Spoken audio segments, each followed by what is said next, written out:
नमस्कार मित्रांनो, 28 जूनच्या भागामध्ये शेखरचं प्रतिबिंब आल्यामुळे सगळेच हादरतात। नेत्रवंती बाबा, तुम्हाला विरोचकाने काही खायला दिलं होतं का?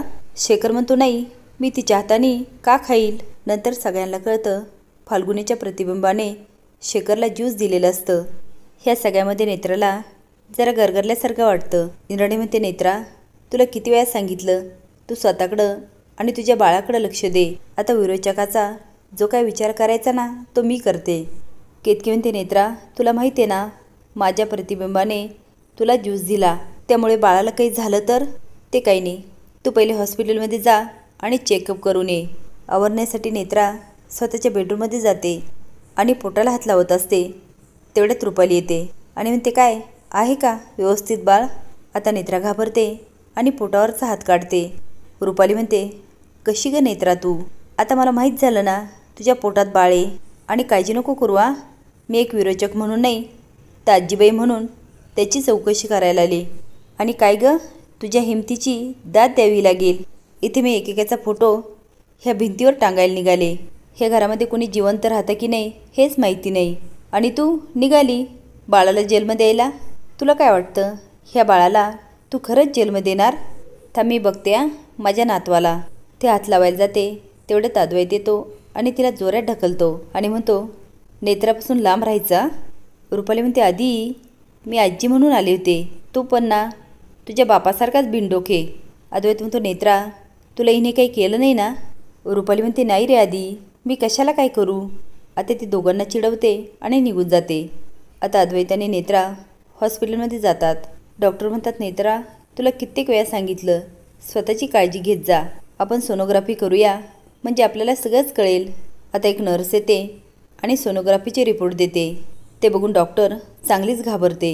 नेत्रा म्हणते, डॉक्टर, काय झालं? बाळ व्यवस्थित आहे ना? अद्वैत म्हणतो, डॉक्टर, काही प्रॉब्लेम आहे का? डॉक्टर म्हणतात, नाही, बाळ व्यवस्थित आहे, पण हे बघा रिपोर्ट।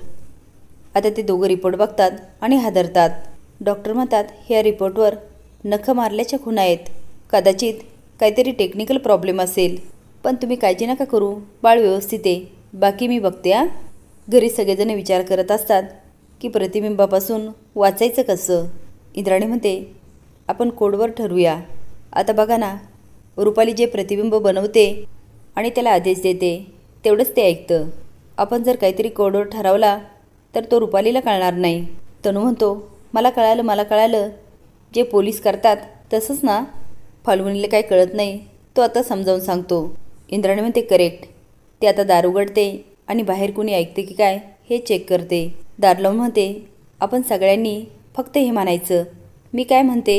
शेखर, अद्वैत आणि तनू म्हणणार, मी काय म्हणतो? आता सगळेच म्हणतात, चालेल। आता फाल्गुनी दोनदा तीनदा म्हणून बघते। डॉक्टर नर्सला म्हणतात, नेत्राचं ब्लड घ्या आणि टेस्ट करायला पाठवा। आता नेत्रा ब्लड देते आणि दोघंही बाहेर जातात।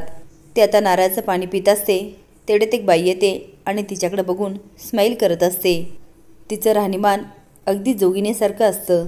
नेत्रा म्हणते, साहेब, त्या रिपोर्टवर नखं ओरबडल्याच्या खुणा होत्या।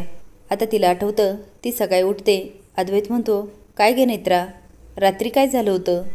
ती म्हणते, अहो, तुमचं बाळ ना खूप नटखट आहे, पोटामध्ये सारखं नखं मारतंय। आता मात्र नेत्राला वेगळाच संशय येतो। असेच नवीन अपडेट जाण्यासाठी लाईक आणि सबस्क्राईब करा। धन्यवाद।